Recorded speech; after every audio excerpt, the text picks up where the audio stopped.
Hello, everyone, and welcome to the Boiling Point Podcast. I am your host, JD, and I am joined today by my senior unexplained phenomena correspondent, Uncle Mark. This is going to be episode 57, What's Really Underneath the Great Pyramid Complex. I know we haven't had a few episodes for 3 or 4 weeks here, but I was under the weather. I was having some stomach issues, but that has since passed, so we'll be back here. We have a couple more episodes before I officially go on vacation for a couple of weeks, because when I'm sick, that is not vacation.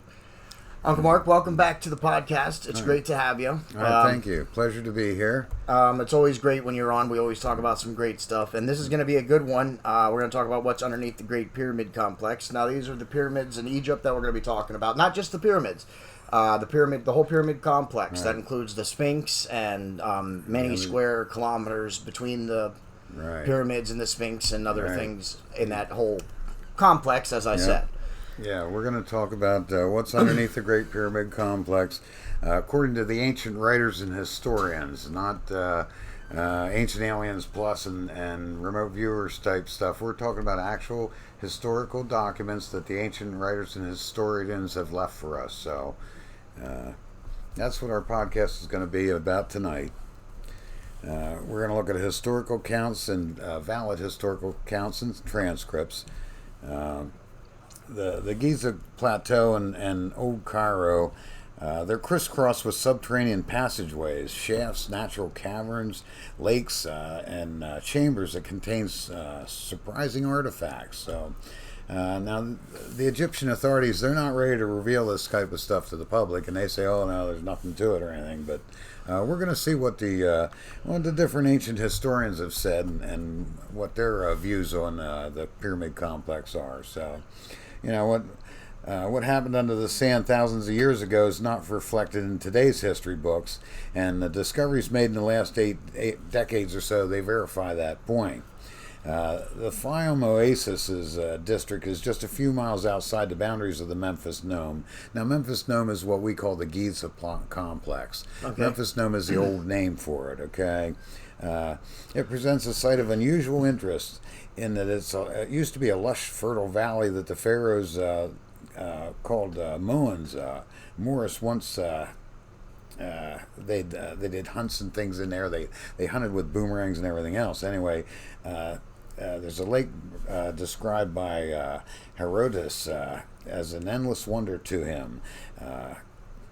Once he was shown inside this. Now there's keepers that are born into the position of guardians of these catacombs and tombs.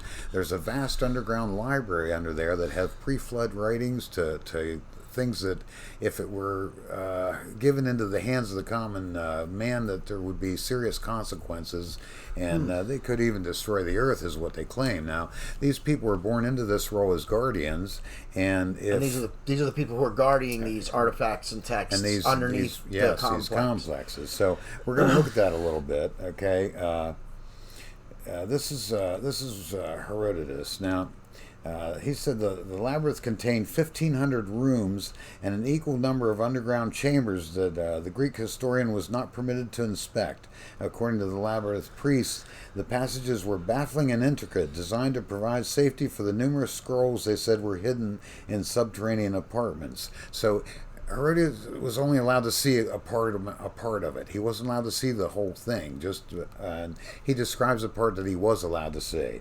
So the massive complex particularly impressed Herodotus, and he spoke in awe of the structure. He said, "There I saw 12 palaces regularly disposed, which had communication with each other, interspersed with terraces arranged around 12 halls. It is hard to believe that they are the work of man. The walls are covered with carved figures, and each court is exquisitely built of white marble and surrounded by a colonnade. Near the corner where the labyrinth ends, there is a pyramid 240 feet in height, with great carved figures of animals on it and an underground passage by which it can be entered. I was told very credibly that underground chambers and passages connected this pyramid with the pyramids at Memphis." Again, Memphis is a Giza Plateau. 'Plateau. They called it Memphis back then, okay? He said the labyrinth contained 1,500 rooms and an equal number of underground chambers that Giza was originally called Memphis, which we just said. Many ancient writers supported Herodotus' record of underground passages connecting major pyramids, and their evidence cast doubts on the reliability of the traditionally presented Egyptian history.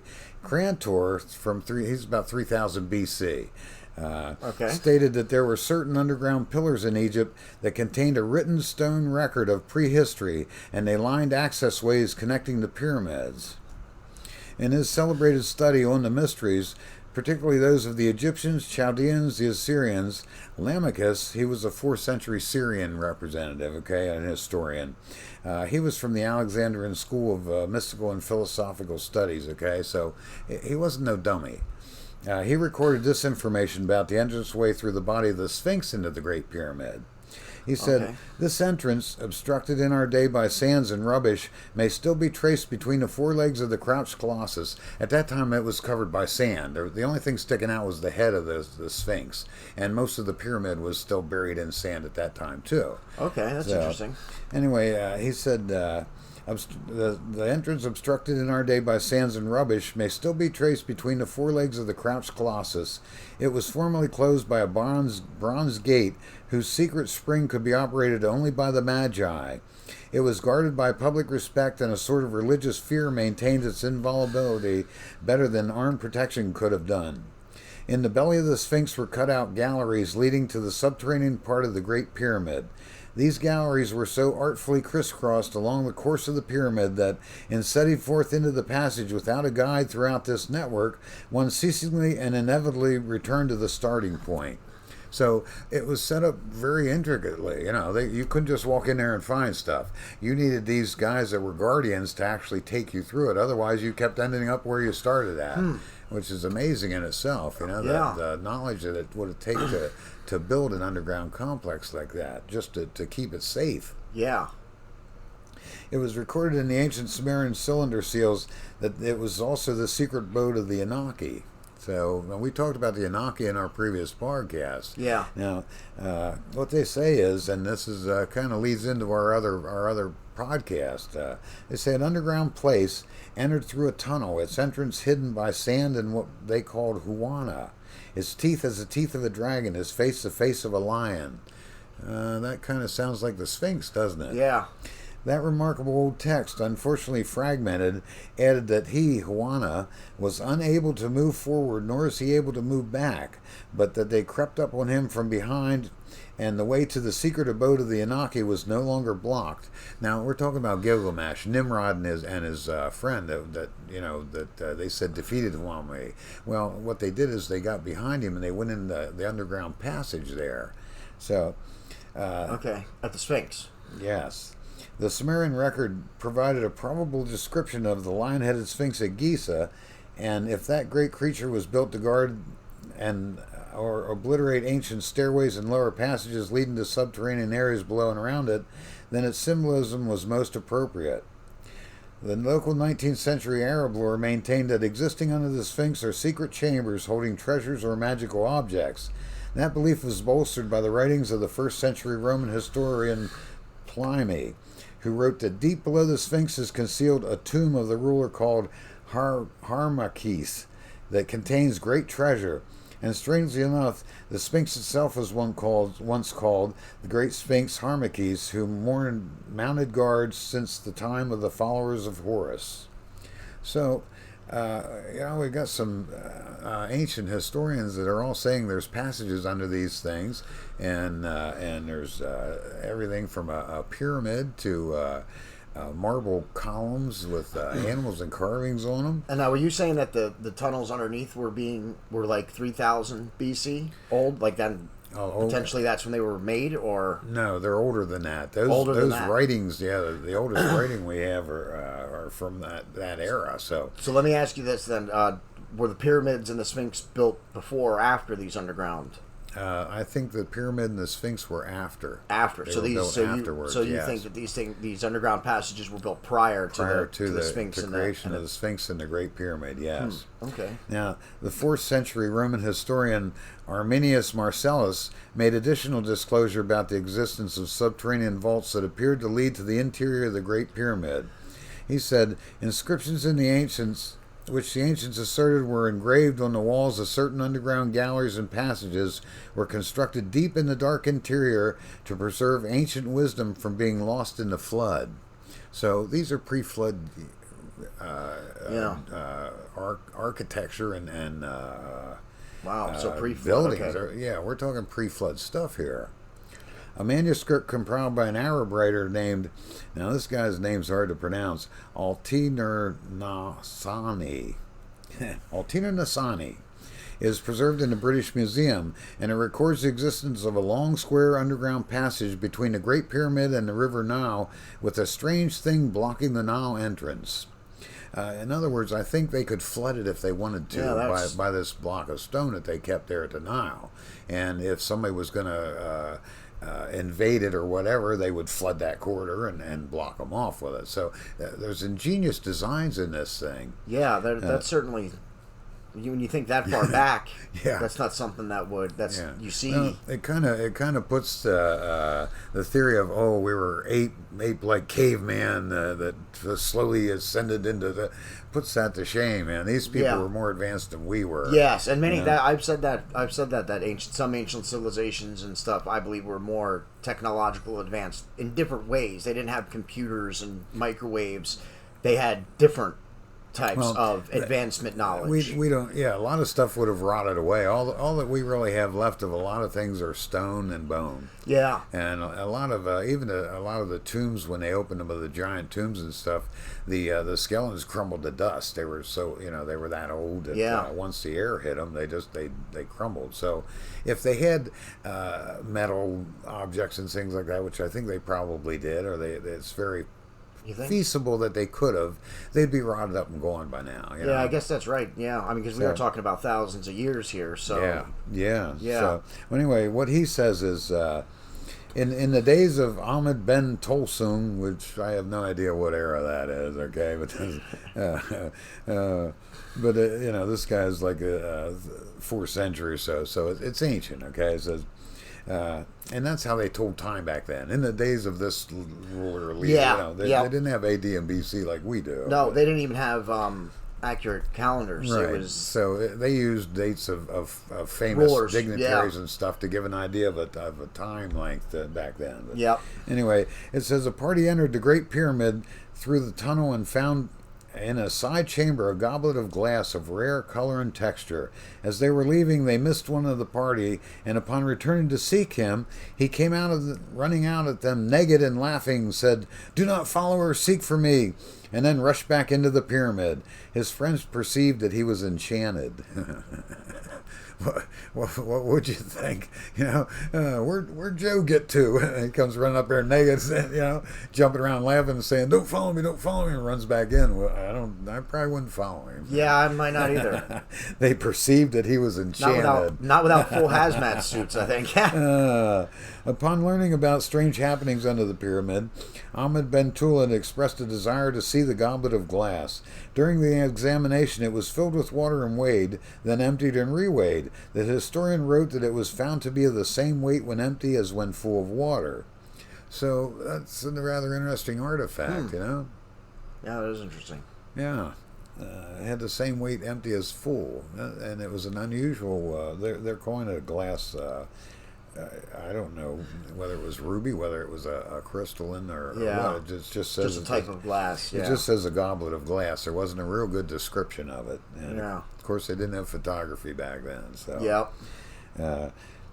if the chronicle is accurate, that lack of additional weight provided indirect evidence of the existence of an extraordinary science at Giza.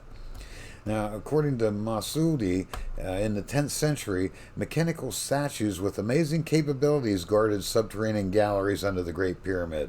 Written 1,000 years ago, his description is comparable to the computerized robots shown today in space movies. Maserati said that the automatons, that's what they called them, automatons, were programmed for intolerance, for they destroyed all except those who by their conduct were worthy of admission. Now, how you got to be worthy of admission, I don't know, but that sounds sort of like a robot, doesn't it? I mean, they didn't have a robot. They didn't even have the word robot. They used automatons. Yeah. But we're talking about microwaves and things like that. They apparently had a lot of things that we can't even conceive right now. Yeah, But, in Pastor Gavin's episode about the dinosaurs, we talk about how the word dinosaur is a newer word that's right. used to describe those Thunder ancient. lizard, that it's in dragon. the text, they were called called dragons. them, right. Exactly, They called them dragons. Dragons, dragons or lizards Right. is what they were called. They didn't have the word dinosaur back then, so they wouldn't call them that. Right, that's a modern invention. And then it's funny how they use that. Just because the words are different, that they think, well, they didn't use the word dinosaur back then. There's no recording of any dinosaurs. Well, yeah, because they didn't have that word back then. That word was just invented in this century. Yeah. They didn't even have dinosaurs last century, in the 18th century. Close to that was a dragon. Yeah, that's what they called them. So, it's just another example of, they didn't have the word, they didn't use the words that we use today. It was called something different, thousands of years ago. Exactly. But anyway, Masadi contended that written accounts of wisdom and accomplishments in the different arts and sciences were hidden deep, that they might remain as records for the benefit of those who could afterwards comprehend them. That's phenomenal information, Yeah. As it is possible that since the times of Masadi, worthy persons have seen these mysterious underground chambers. Mazzari confessed, "I have seen things that one does not describe for fear of making one doubt one's intelligence, but I still have seen them." So he was afraid to even describe all the stuff he saw down in there. In the same century, another writer, Murtardi, not retardy, Murtardi, M-U-T-E-R-D-I. That's a joke, everybody. So. Gave an account of a bizarre incident in a narrow passage under Giza, where a group of people were horrified to see that one of their party crushed to death by a stone door that by itself suddenly slid out from the face of the passageway and closed in front of them. That would be kind of creepy, You're walking the corridor and all of a sudden a big stone door slams into your buddy. Yeah. We're going to go back a little bit to Herodotus. Okay, Herodotus said Egyptian priests recited to him their long-held tradition of the formation of underground apartments by the original developers of Memphis, the Giza. Giza. The most ancient inscriptions therefore suggested that there existed some sort of extensive chamber system below the surface of the area surrounding the Sphinx and pyramids. Those old records were confirmed when the presence of a large cavity was discovered in a seismic survey conducted in the site in 1993.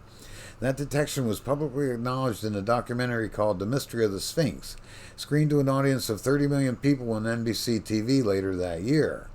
The existence of chambers under the Sphinx is well known. Egyptian authorities confirmed another discovery in 1994. Its unearthing was announced in a newspaper report that was carried under the headline, "Mystery Tunnel in Sphinx." Workers repairing the ailing Sphinx have discovered an ancient passage leading deep into the body of the mysterious monument.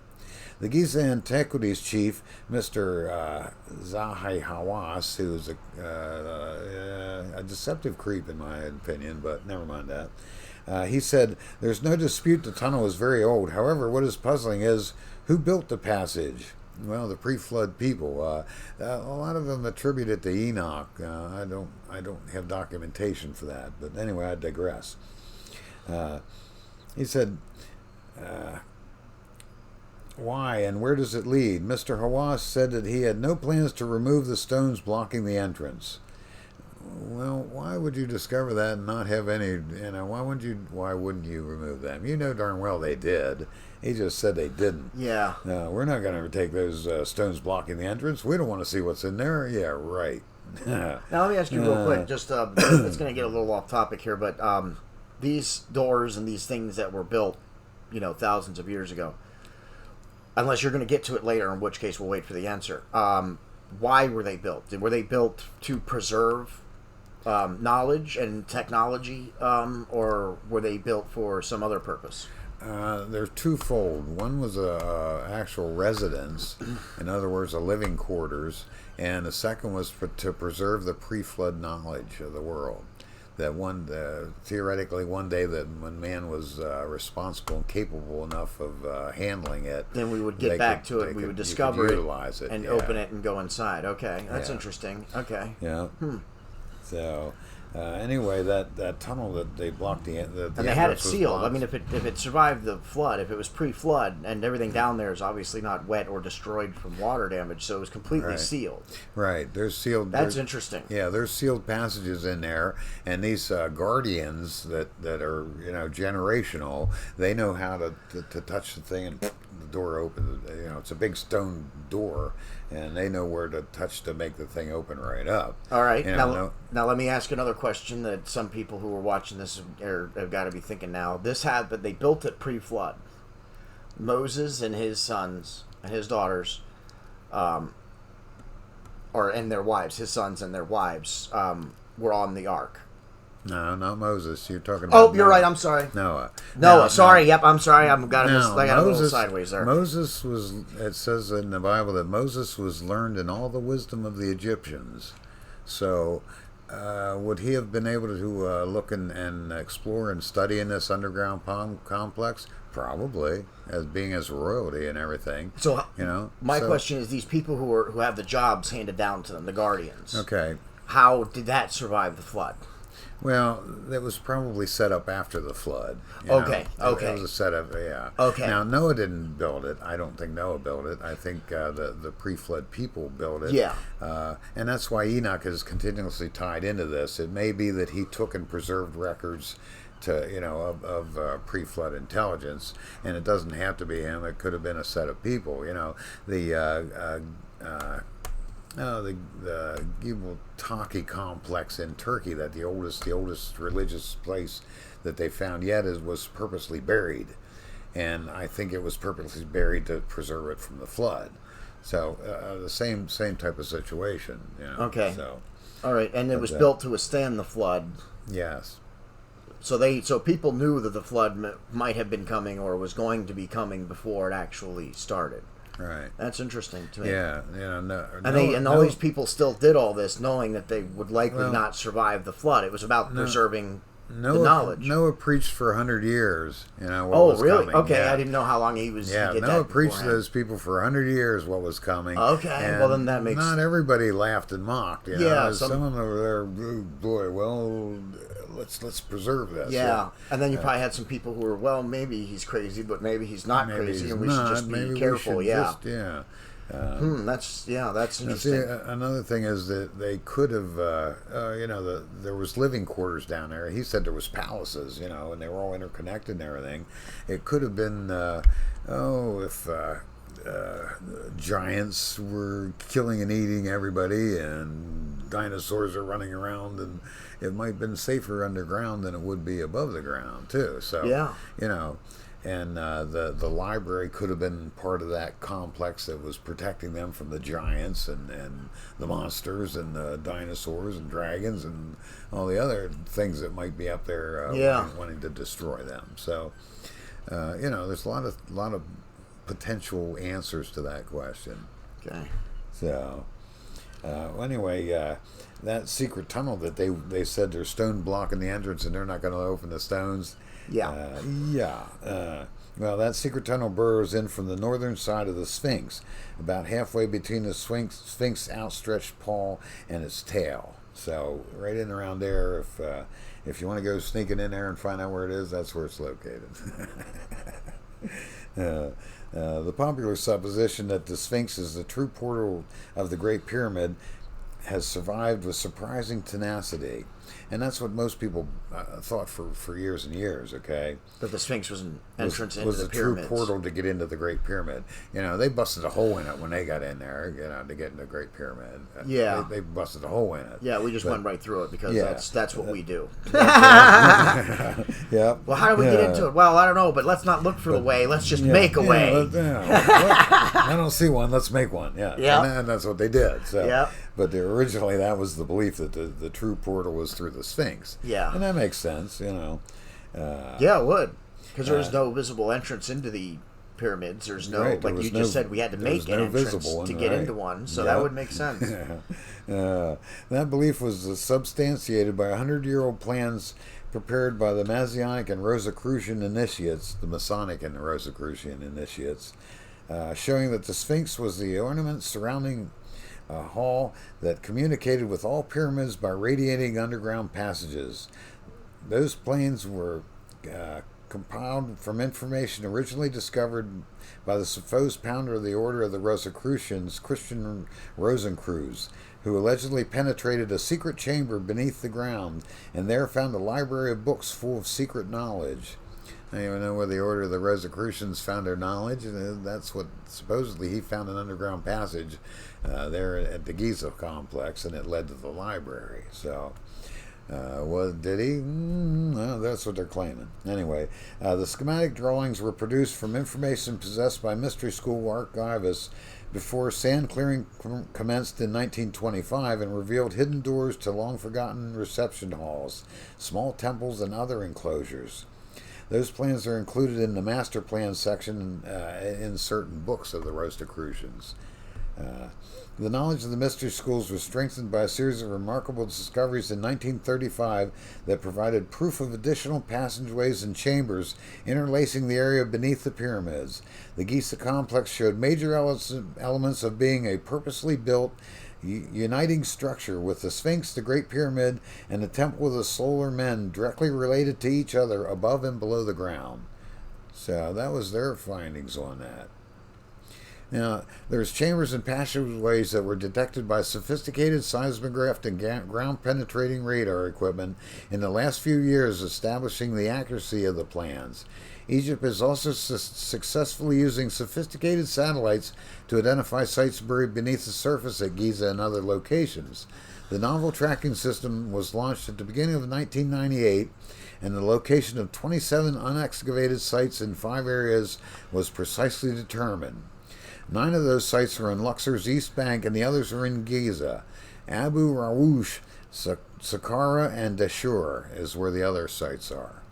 The printouts of the Giza area show an almost incomprehensible mass of net-like tunnels and chambers crisscrossing the area, intersecting and intertwining each other like latticework extending out across the entire plateau. So what they were saying about how you would start here and the next thing you know you were back where you started with, that lends credence to that whole thing. Yeah. With the Space Surveillance Project, Egyptologists were able to determine the location of a major site, its probable entrance, and the size of chambers before starting excavations. Particular attention is being focused on 3 secret locations. 1, an area in the desert a few hundred meters west-southwest of the original location of the Black Pyramid, around which is currently being built a massive system of concrete walls 7 meters high covering 8 square miles. Now, why are they covering and hiding the Black Pyramid? Yeah. You know, there's something going on there they don't want us to know, that's for sure, right? Another one is the ancient highway that linked the Luxor Temple with Karnak. And the third one was the Way of Horus across the northern Sinai. So there's a lot of stuff that they're exploring and looking at right now that they aren't telling us about, bottom line. Yeah. Along the mystics or members of Egyptian mystery schools, tradition explained that the Great Pyramid was great in many ways. Despite the fact that it was not entered until the year 820, the secret schools of pre-Christian Egypt insisted that the interior layout was well known to them. They constantly claimed that it was not a tomb nor a burial chamber of any kind, except that it did have one chamber for symbolic burial as part of initiation ritual. Now, the Emerald Tablets of Thoth basically say the same thing concerning the Great Pyramid, okay? So there may be some credence to that. You know, they said it wasn't a tomb or a burial chamber either, but they utilized it in their initiation rituals. So that's another topic altogether. Yeah. According to mystical traditions, the interior was entered gradually and in various stages via underground passages. Different chambers were said to have existed at the end of each phase of progress, with the highest and ultimate initiatory stages represented by the now called King's Chamber. Little by little, the traditions of the mystery schools were verified by archaeological discoveries, for it was ascertained in 1935 that there was a subterranean connection between the Sphinx and the Great Pyramid, and that a tunnel connected the Sphinx to the ancient temple located on its southern side, today called the Temple of the Sphinx.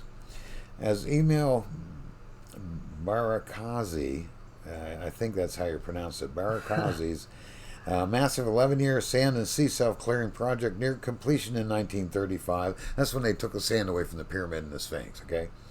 A remarkable story started to emerge about discoveries made during the clearing project.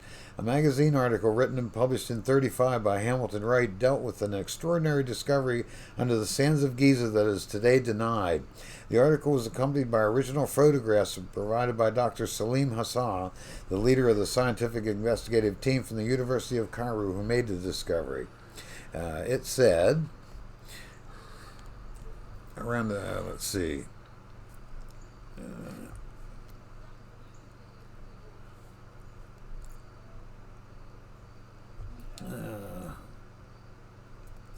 anyway, it said, we have discovered a subway used by the ancient Egyptians of 5,000 years ago. It passes beneath the caseway leading between the second pyramid and the Sphinx. It provided a means of passing under the caseway from the Cheops pyramid to the pyramid of Khephren. From this subway, we have unearthed a series of shafts leading down more than 125 feet with roomy courts and side chambers. Roomy courts and side chambers. Now, these tunnels were filled in, incidentally. They had to dig them out, okay? Okay. So, that's filled in by natural causes or by somebody maybe had done it? That's a good question. I think it was filled in purposely, but I don't know that for sure. Around the same time, the international news media released further details of the find. They said the underground connector complex was originally built between the Great Pyramid and the Temple of the Solar Men, for the Pyramid of Khephren was later and superficial structure. So Khephren was built later, much later. The subway and its apartments were excavated out of solid living bedrock, a truly extraordinary feat considering it was built thousands of years ago. There's more to the story of the underground chambers of Giza, for media reports describe the unearthing of a subterranean passageway between the Temple of the Solar Man on the plateau and the Temple of the Sphinx in the valley. That passageway had been unearthed a few years before the release and publications of that particular newspaper article. The discoveries led Dr. Salid Hassan and others to believe and publicly state that, while the age of the Sphinx was always enigmatic in the past, it may have been part of the great architectural plan that was deliberately arranged and carried out in association with the erection of the Great Pyramid. That might be the answer to your question earlier. The archaeologists, they made another major discovery at that time too, okay? Around halfway between the Sphinx and Khepren's pyramid were discovered 4 enormous vertical shafts, each around 8 feet square, leading straight down through solid limestone. It is called Campbell's Tomb on the Messianic and Rosicrucian plans, and that shaft complex, said Dr. Salim Hassan, ended in a spacious room, in the center of which was another shaft that descended to a roomy court flanked with 7 side chambers. So this is massive. Yeah. 7 side chambers. Some of the chambers contained huge sealed sarcophaguses of basalt and granite, 18 feet high. So we've got basalt and granite sarcophaguses that are 18 feet tall. These are giants that were in these sarcophaguses. Yeah. The discovery went further and found that in one of the 7 rooms there was yet a third vertical shaft dropping down deeply to a much lower chamber. At the time of its discovery, it was flooded with water that partially covered a solitary white sarcophagus. That chamber was named the Tomb of Osiris and was shown being opened for the first time on a fabricated television documentary in March of 1999. So they originally found the Tomb of Osiris back then, okay? Yeah. They faked it in 1999 that they refound it, okay? The tomb was flooded, and it's still a good documentary because it shows the actual tomb, the marble columns and the sarcophagus and stuff. So, but what did they do with Osiris? Yeah. You know, Osiris and Apollo are the same people. Okay. Now, is that right? Yeah. The Apollo, the Antichrist is supposed to be a reincarnation of Apollo. So what if they took him and I didn't know that took either. his DNA and started, I'm speculating. Anyway, it's not. I mean, it's not as necessarily as far fetched as you think. Now the science is there. Okay. Yeah, I mean, you're not saying anything. Yeah, I mean that's it certainly is possible with the technology and what we know about DNA and stuff like that. Right, are they going to resurrect him? I don't know. It's kind of creepy, but yeah. And chances are, if we resurrect him, I mean, well, chances are, if we were to resurrect him, he would be exactly what he's supposed to be. But with DNA, any kind of gaps or any kind of mutation or manipulation that they would do in order to recreate his exact DNA would they give him a would body create to, some kind of an abomination. Would they give him a body to re-inhabit? That's the thing when you start talking about DNA, you can talk about bad mutations, certainly, but you can also, if you figure it out, there are ways that you can make super soldiers or super people, as we've talked about in another podcast as well. We talked about that. Yeah. So anyway, we're getting off topic a little bit. Yeah, that happens. While originally exploring this area in 1935, Dr. Halim Hassan said, "We were hoping to find some monuments of importance after clearing out this water. The total depths of these surface shafts is more than 40 meters or more than 125 feet, basically." I don't know why they use meters. That annoys me. I guess it's because we're feet and inch oriented. But anyway, my mind always is going. Let's see, 4, 8, 12. Okay, it's at least 120. Yeah, so I'm always rough estimating it because I don't feel like meters and feet. I'm not good with. Yeah, I don't feel like figuring it out. So I just quick guess it. It must be about that big. Inches, feet, yards. That's what I like. These meters and centimeters. Yeah, exactly. Anyway, in the course of clearing the southern part of the subway, there was found a very fine head of a statue, which is very expressive in every detail of the face. According to a separate newspaper report of the time, the statue was an excellent sculptured bust of Queen Nefertari, described as a beautiful example of that rare type of art inaugurated in the Imhotep regime. The whereabouts of that statue today are unknown. The report also described other chambers and rooms beneath the sands, all interconnected by secret and ornate passages. Dr. Salim Hassan revealed that not only were there inner and outer courts, but they also found a room that they named the Chapel of Offering that had been cut into a huge rock outcrop between Campbell's tomb and the Great Pyramid. In the center of the chapel are 3 inert vertical pillars standing in a triangular-shaped layout. Those pillars are highly significant points in this study, for their existence is recorded in the Bible, it says. And the conclusion is drawn that Ezra, the initiated Torah writer, now you're going back about 400 BC maybe, 390 BC maybe, this guy's, they're saying that Ezra recorded this. Now I'd have to look that up because I didn't look it up in the scriptures, and Gavin would be the guy to ask on that maybe. Anyway, it says that underground design was probably the origin of the triangular-shaped layout around the central altar in the Messianic Lodge. In Antiquities of the Jews, Josephus in the 1st century wrote that Enoch of Old Testament fame constructed an underground temple.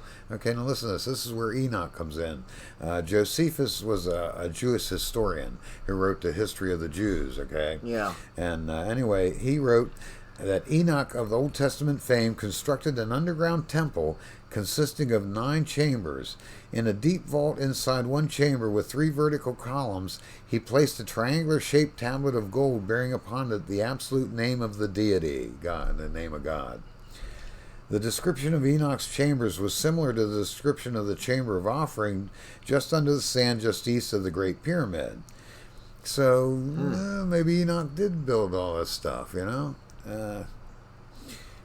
An anteroom, much like a burial chamber, but undoubtedly a room of initiation and reception, was found higher up the plateau, closer to the Great Pyramid, and at the upper end of a sloping passage cut deep into rock on the northern side of the Chamber of Offering. That's between the Chamber and Offering and the Great Pyramid, okay, between them two. In the center of the chamber is a 12-foot-long sarcophagus of white Torah limestone and a collection of fine alabaster vessels. There's another giant sarcophagus. Yeah. The walls are beautifully sculpted with scenes, inscriptions, and emblems of particularly the lotus flower. The descriptions of alabaster vessels and the emblematic lotus flower have remarkable parallels with what was found in the temple workshop on the summit of Mount Sinai in Horeb by Sir William Petrie in 1904. Additional underground rooms, chambers, temples, and hallways were discovered, some with vertical circular stone support columns, and others with well carvings of delicate figures of goddesses clothed in beautiful apparel. Dr. Salim Hassan's report described other magnificently carved figures and many beautifully colored frenzies. Photographs were taken, and one author and researcher who saw them, Rosicrucian H. Spencer Lewis, recorded that he was deeply impressed with the images. It is not known where these rare specimens of art and relics are today, but some were rumored to have been smuggled out of Egypt by private collectors. That's interesting, though. Those lotus flowers and that all that parallels with what they found in the temple workshop at that summit on Mount Sinai. Mount Horeb, by when Sir Petrie found that kind of stuff, and that was a turn of the century, early 1900s. So I don't know. It seems like a correlation between them. Yeah.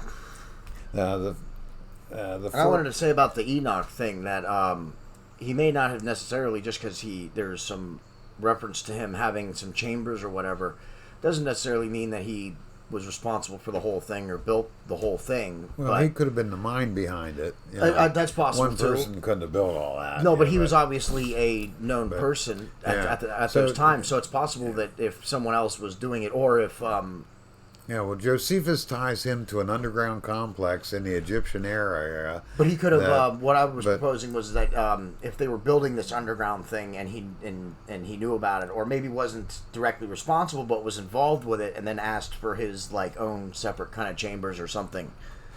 Yeah, be built. Yeah, I mean, I'm just throwing ideas out there since we don't know exactly the facts of Enoch and whether or not he was directly involved or not with those tunnels. But just because that he's referenced doesn't mean that he was necessarily responsible for all of it. He could have just been a contributor or something along those lines as well. Yeah, they could have been. Well, he could have laid out the plans. He could have been. He also, yes, you're right. He also could have. My thought is if it is indeed attributed to Enoch, he probably was the brains behind the designs, and had other people obviously build it. Anyway, those all that stuff that we were talking about, there are only but a few that contained in Dr. Hassan's extensive report that was published in 1944 by the government press, Cairo, under the title "Excavations at Giza," and that was 10 volumes. So imagine all the stuff they found. Yeah. However, that's just a mere fragment of the whole truth of what is under the area of the pyramids. In the last year of the sand clearing, workers uncovered the most amazing discovery that stunned the world and attracted international media coverage. Incidentally, in the time of Herodotus' visitors, 2 large pyramids with colossal figures seated at the top of them in the center of Lake Moeris, okay? That's back in the 1800s that was shown. But I'm getting ahead of myself there a little bit anyway. Archaeologists in charge of the discovery were bewildered at what they had unearthed and stated that the city was the most beautifully planned they had ever seen. It is replete with temples, pastel-painted peasant dwellings, workshops, stables, and other buildings, including a palace. Complete with hydraulic underground waterways, it was a perfect drainage system with other modern amenities. So these places were well designed, just like we were talking about. Yeah. Intriguing question that arises out of the discovery is, where is this city today? Its secret location was recently revealed to a select group of people who were given permission to explore and film the city. It exists in a huge natural cavern system below the Giza Plateau that extends out in an easterly direction under Cairo. Its main entry is from inside the Sphinx, with stairs cut into rock that lead down into a cavern below the bedrock of the Nile River. The expedition carried down generators and inflatable rafts and traveled along an underground river that led to a lake 1 mile wide. On the shores of the lake nestles the city. and permanent lighting is provided by large crystalline balls set into the cavern walls. Large crystalline balls set into the cavern walls and ceiling, walls and ceiling. A second entry to the city is found in stairs leading up to the basements of the Coptic Church in Old Cairo. Drawing from narratives of people living in the earth given in the books of Genesis, Jasher, and Enoch, it is possible that the city was originally called Gilgal.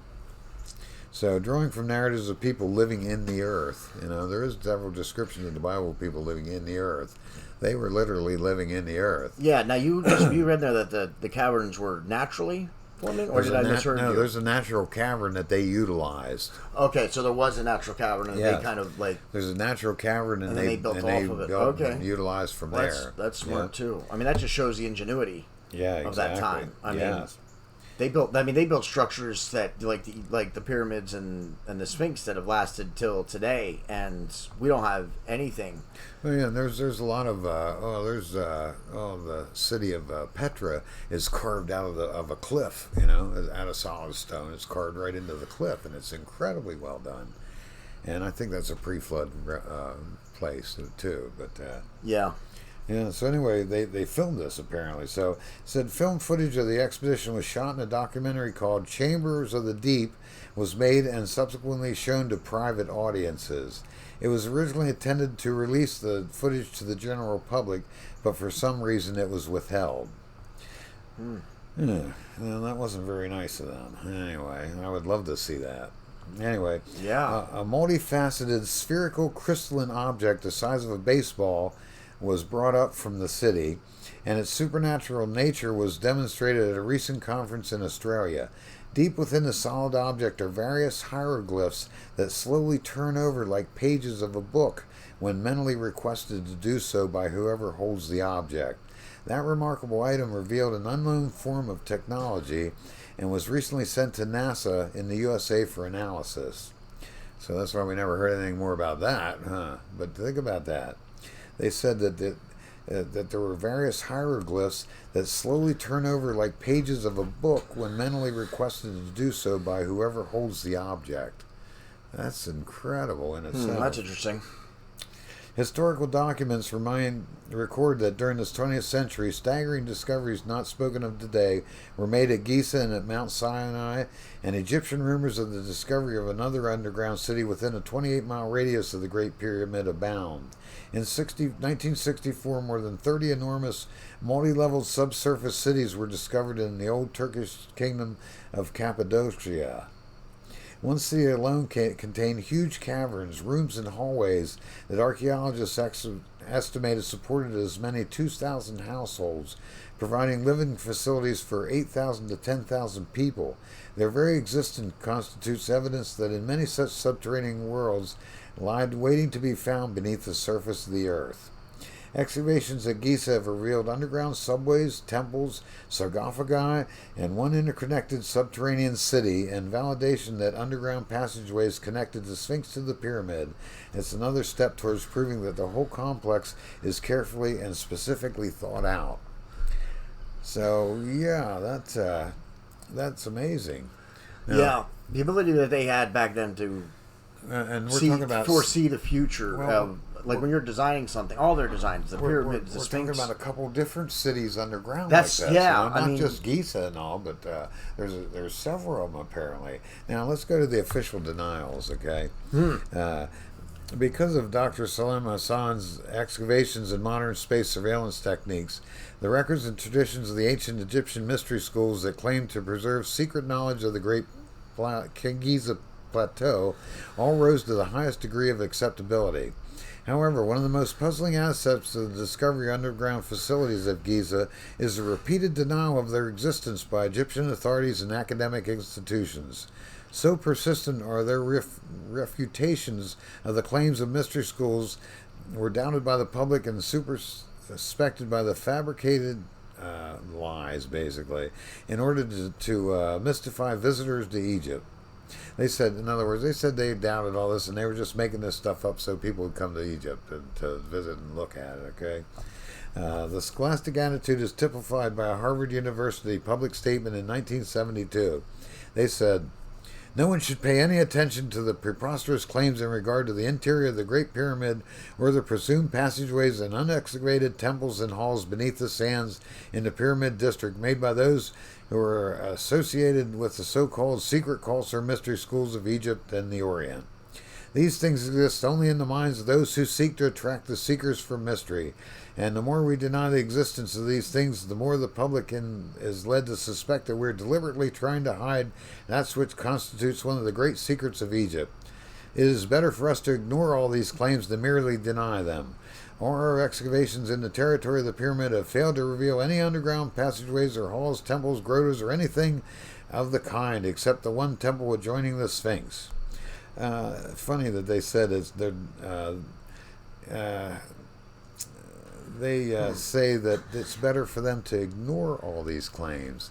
Now, okay, if you ignore them, you can't say, oh, they were lying about it. You guys were lying about this stuff. We can prove it. They can say, oh, well, we never said that they weren't down there. Yeah, they just ignore them. We just ignored them. So, yeah. Yeah, because as soon as you start denying, and then if they have proof or evidence, then they start refuting you. Then you look stupid and foolish. Yep. So instead, they just don't say nothing. Yep. We're not going to respond. Yeah, yep, okay, no comment. Well, yeah. It's well enough for the scholarly opinion to make such a statement on the subject, but in the preceding years, official claims were made stating that there was no temple adjoining the Sphinx. The assertion that every inch of the territory around the Sphinx and the pyramid had been explored deeply and thoroughly was disproved when a temple adjoining the Sphinx was discovered in the sand and eventually opened to the public. On matters outside official policy, there appears to be a hidden level of censorship in operation, one designed to protect both Eastern and Western religions. Well, maybe.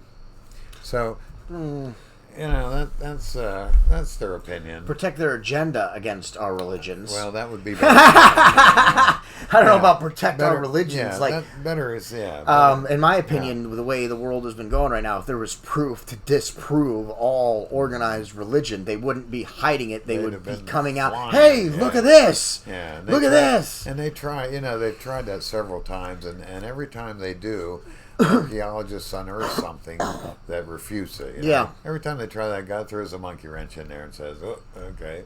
They said, Abraham wasn't a real person, and they unearthed, and they no sooner got done saying all that stuff.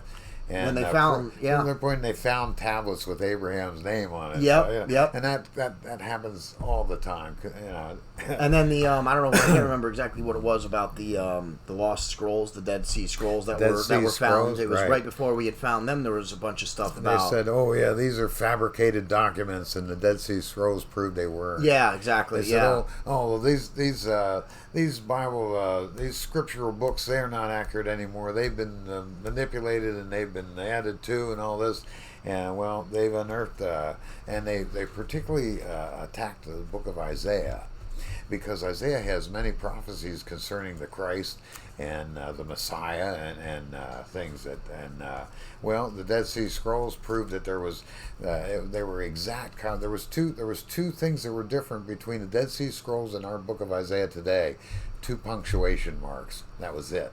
They're word for word. Those scribes were meticulous when they copied that stuff, because for one thing, they feared the judgments of God if they manipulated it or changed it. They were scared to death they ought to change it. They didn't change stuff.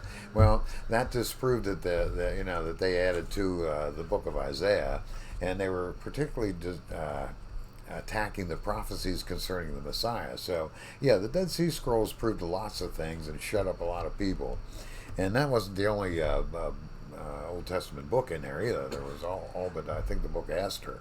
Yeah. And anyway, we're going to talk a little bit about some of the weird things they find in these underground cities. You were talking about computers and inventions and things like that. Well, we're going to talk a little bit about ever-burning lamps. Okay. Oh, okay. In spite of amazing discoveries, the stark truth is that the early history of Egypt remains largely unknown and therefore unmapped territory. It's not possible then say precisely how many miles of underground passages and chambers beneath the Gaza plateau that there are, but one thing for sure is, unless the ancients could see in the dark, the vast subterranean areas were somehow illuminated, right? The same question is addressed of the interior of the Great Pyramid, and Egyptologists have agreed that flaming torches were not used, for the ceilings had not been blackened with residual smoke. And how would they have? I mean, yes, they're open chambers, but in a chamber that can be sealed so tight that it survives the Great Flood, the fire I wouldn't take a flame down there with me. That would just eat up the oxygen that's left underground. Exactly. You're underground in a tunnel or in a pyramid, and you're burning oxygen with it. Next thing you know, everybody's going to be falling over. Yeah. So, especially if you got 4 or 5 people walking with torches. Yeah, exactly. Yeah, everything's going to be great, light and illuminated. But if there's not some airflow coming down, then you're so the fact that there's no scorch marks from the burning on isn't the only thing. But nobody could. Well, that I mean the no soot is like direct evidence. I mean, that's like clearly no one's been burning torches. But a little circumstantial, but the torches are more direct evidence. The breathing part's more circumstantial, but still, it's still. Yeah, exactly. Now, from what's currently known about the subsurface passageways under the Pyramid Plateau, it's possible to determine that there was at least 3 miles of passageways, 10 to 12 stories below ground level. Both the Egyptian Book of the Dead and the Pyramid texts make striking references to the light makers. That extraordinary description may have referred to a body of people responsible for lighting the subterranean area of the complexes. Lamachus recorded a fascinating account that was found on a very ancient Egyptian papyrus held in a museum in Cairo. It is part of a 100 BC story of an unknown author about a group of people who gained entry to the underground chambers around Giza. And here's how they describe their experience. We came to a chamber. When we entered, it became automatically illuminated by light from a tube being the weight of one man's hand, so approximately 6 inches, roughly, okay, and thin, standing vertically in the corner. As we approached the tube, it shone brighter. The slaves were scared and ran away in the direction from which we had come. When I touched it, it went out. We made every effort to get the tube to glow again, but it would no longer provide light. In some chambers, the light tubes worked, and in others, they did not. We broke one open of the tubes, and it bled beads of silver-colored liquid that ran fastly around the floor until they disappeared between the cracks. Now, I'll say that again. Silver-colored liquid. I got to sneeze here. Pardon me. Silver-colored liquid that ran fastly around the floor. Can you write it down? Okay, we got a silver-colored liquid that when it fell to the floor, it beaded and ran fastly to the... Can you say mercury? These bulbs are mercury bulbs. Interesting. Yeah. Otherwise, what else would it be?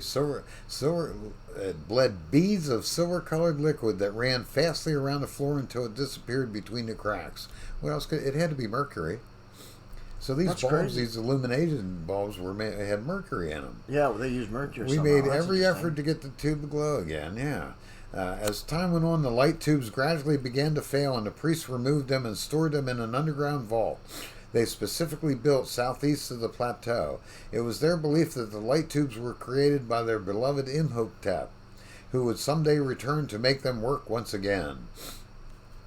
It was common practice among early Egyptians to seal lighted lamps in the sepulchres of their dead as offerings to their god, or for the deceased to find their way to the other side. Among tombs near Memphis and in the Brahma temples in India also, by the way, lights were found operating in sealed chambers and vessels, but sudden exposure to air extinguished them or caused their fuel to evaporate. Greeks and Romans later followed their custom, and the tradition became generally established that not only that of actually burning lamps, but miniature reproductions made in terracotta were buried with the dead. Some lamps were enclosed in circular vessels for protection, and instances are recorded where the original oil was found perfectly preserved in them after more than 2,000 years. There's ample proof from eyewitnesses that lamps were burning when the sepulchres were sealed, and it was declared by later bystanders that they were still burning when the vaults were opened hundreds of years later. Hundreds of years later. The possibility of preparing a fuel that would renew itself as rapidly as it was consumed was a source of considerable controversy among the medieval authors, and numerous documents exist outlining their arguments. After due consideration of evidence at hand, it seemed well within the range of possibility that ancient Egyptian priest-chemists manufactured lamps that burned, if not indefinitely, then at least for considerable periods of time. Numerous authorities have written on the subject of ever-burning lamps, with W. Wynne Westcott estimating that the number of writers who have given the subject consideration is more than 150, and H.P. Blavatsky, she wrote The Secret Doctrine anyway, estimated them as 173. While conclusions reached by different authors are at a variance, the majority admitted the existence of the phenomenal lamps. Only a few maintained that the lamps would burn forever, but many were willing to concede that they might remain alight for several centuries without replenishment of fuel. It was generally believed that the wicks of these perpetual lamps were made of a braided or woven asbestos, called by early alchemists salamander's wool. The fuel appeared to have been one of the products of alchemical research, possibly produced in the temple on Mount Sinai. Several formulae for making fuel for the lamps were preserved, and in Blavatsky's profound work, Isis Unveiled, the author reprinted 2 complete formulae from earlier authors on a fuel that, when made and lighted, will burn with a perpetual flame, and you may set this lamp in any place where you please. Some believe the fabled perpetual lamps of temples to be the cunning mechanical contrivances of some quite humorous explanations have been extended. So they had these lamps that would, stay lit for hundreds of years. They claimed they would be perpetual, and we don't know that, but that's interesting. So they definitely had different lighting techniques other than a torch to walk around. If they got the sophistication to build pyramids, tombs, subway passages, marble columns with carved figures on, they had the ability to do that. They had the ability to illuminate the area to be able to see what they were working on, Yeah, they would have had to have. Yeah. Now, I don't know if you want to hear some of the goofy things. Some of them, they said, well, they had underground deposits of asphalt and petroleum, raw petroleum, and they bored a hole to it and that dripped down in there, and that's what made them burn all the time. They come up with some stupid stuff, but yeah. Oh, that's perfect sense. Yeah. Okay. Now, here's a 17th century account that I wanted to bring up. In central England, a curious tomb was found containing an automaton, robot, that's what they called them, that moved when an intruder stepped upon certain stones in the floor of the vault. At that time, the Rosicrucian controversy was at its height, so it was decided that the tomb was that of a Rosicrucian initiate. A countryman discovered the tomb, entered, and found the interior brilliantly lit by a lamp hanging from the ceiling. As he walked toward the light, his weight depressed the floor stones, and at once a seated figure in a heavy armor began to move. Mechanically, it rose to its feet and struck the lamp with an iron baton, destroying it and thus effectively preventing the discovery of the secret substance that maintained the flame. How long the lamp had burned was unknown, but the report said that it had been for a considerable number of years. Here we have a robot that jumps up and knocks the light out so you can't see what you're doing or what's in the place. Yeah, that's interesting. Okay, this is in the book The Cave of the Ancients. The Tibetan Roshang Rampa talks about the same kind of lamps. This is just an extract from it. It said, one sequence of pictures showed a group of thoughtful men planning what they termed a time capsule, what we called the Cave of the Ancients, wherein they could store for later generations working models of their machines and a complete pictorial record of their culture and lack of it. Immense machines excavated the living rock. Hordes of men installed the models and the machines. We saw the cold light spheres hoisted in place, inert radioactive substances giving off light for millions of years, inert in that it could not harm humans, active in that the light would continue until almost the end of time itself. We found that we could understand the language when the explanation was shown that we were obtaining the speech telepathically. Chambers such as this or time capsules were concealed beneath the sands of Egypt, beneath a pyramid in South America, and at a certain spot in Siberia. Each place was marked by a symbol of the times, the Sphinx. We saw the great statue of the Sphinx, which did not originate in Egypt, and we received an explanation of its form. Man and animals talked and worked together in those far-off days. The cat was the most perfect animal for power and intelligence. Man himself an animal, so the ancients made a figure of a large cat body to indicate power and endurance, and upon the body they put the beauty, the breast and head of a woman. The head was to indicate human intelligence and reason, while the breast indicated that man and animal could draw spiritual and mental nourishment each from the other. That symbol was as common then as the statue of Buddha, the Star of David, or our present-day crucifix. So, that's some rather interesting things. We don't know whether the Cave of the Ancients and the Tibetan works are fictional or not. They're so old that, and they don't have anything that particular pertaining to the Egyptian Giza complex, in that the fact that they said there was 3 of these places and Egypt was one of them, and the Sphinx wasn't originated from Egypt. That was the landmark to tell them where it was located. So anyway, that was where the subterranean time capsules were. Yeah. So you got a huge city underneath the pyramid complex. Yeah. Now apparently there's 3 of them. The one in Egypt, one in South America, and one in Siberia. And the way to tell where they are is you look for the Sphinx. So that's interesting. Yeah. And that there's a Sphinx at all 3 locations. Yes. So I'd imagine the Sphinx though in South America and Siberia are not the size that they are of the one in Egypt, or I don't know. Apparently not, or we'd have seen it by now, I would think. Well, South America is all covered with jungle, so it's possible that it's hidden by jungle. Siberia is a frozen wasteland, so it could be underneath the snow and the ice there. So it's possible they're still hidden. That's interesting. How about that too? I didn't even think about that though. 3 different climates as well. Yeah. Not just 3 locations, but they were 3 very distinct, separate climates. I mean, desert climate, jungle climate, and then like a tundra. And then a tundra. Yeah. That's interesting. I find that interesting also. So anyway, we didn't look at fancy ancient alien books and remote viewing and spectational kind of stuff. We looked at historians, okay? Yeah. We had Herodotus, we had Cantor, they're all BC. Cantor's 300 BC. We had Ali Sinai, Lamilachus, they were 4th century people. We had the Roman historian, the Aemilian Marcellius. We had the 10th century Masadi. We had the 10th century Maturidi. We had that Christian Rosencreutz, who was a Rosicrucian. We had Bariz.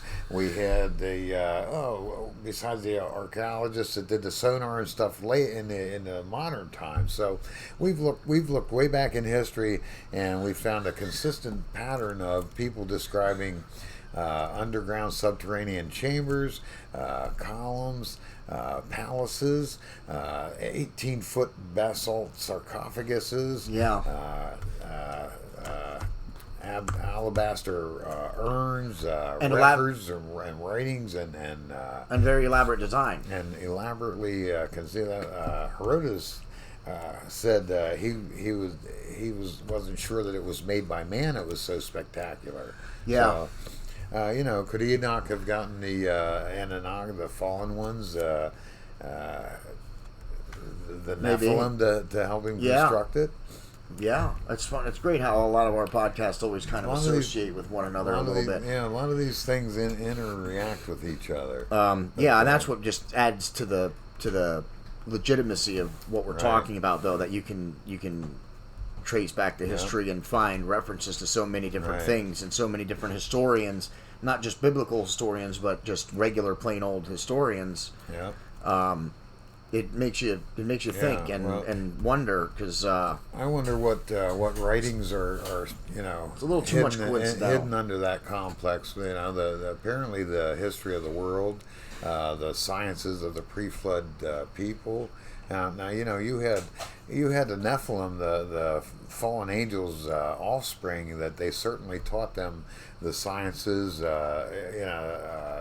physics, astronomy, as well as mathematics and things. They knew things that we don't. We're just now starting to understand as far as that goes. So, what's in all them hidden tablets and books and texts down in there?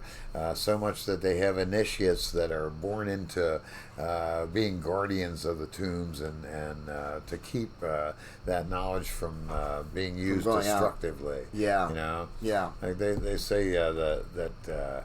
The forbidden dark knowledge was what caused Atlantis to sink into the ocean.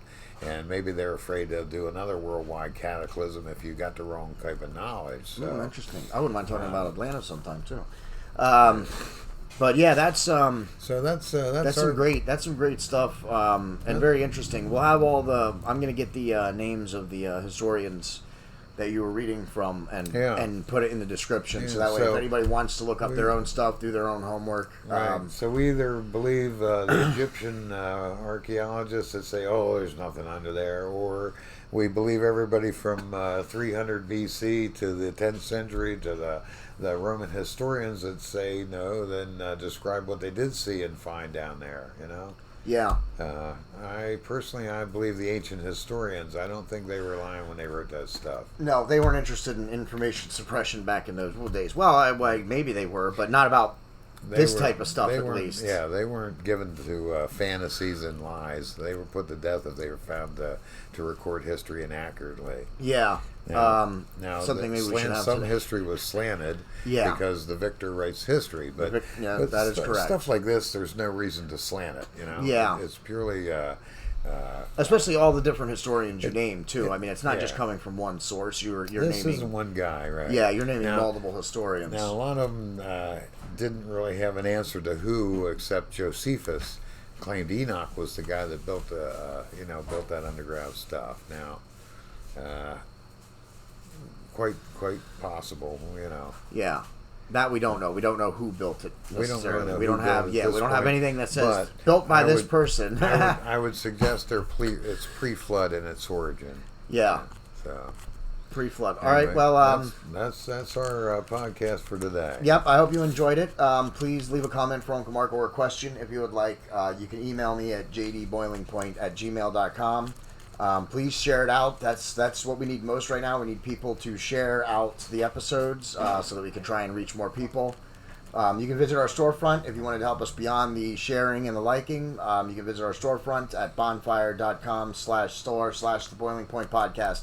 You can get, there's many different shirts. Uncle Mark finally on the podcast with his nice white shirt, which he enjoys very much. Yeah. Nice still have soft, good quality. They're great quality, and so make sure you check out the storefront and pick one up. We have a brand new design on our storefront. I call it the American Cross. Make sure you check that out. Pick one up. It's a cross with American flag draped over it on the front, and then on the back it has, of course, the Boiling Point Podcast logo. We have that on the mug now. We have that on the grocery tote, and we have that on a variety of our apparel: t-shirts, sweatshirts, long sleeve shirts, and so forth. Plus, we still have the original. If you just like the flame colored design, we also still have that. But check out the American Cross design. I'm hoping that's a big seller. It was hand drawn by my cousin Robbie Hensley. He's the one that drew it. He's an artist, and so he will get a percentage of the profits once we start selling some of those T-shirts. I am your host, JD, for Senior Unexplained Phenomena Correspondent Uncle Mark. Marcus Fredrickson, check out his channel. He's the one that's going to play us out. That's the end. Love is strong. It lasts so long. It just goes on for eternity. And now you've won through your son the greatest gift. So that we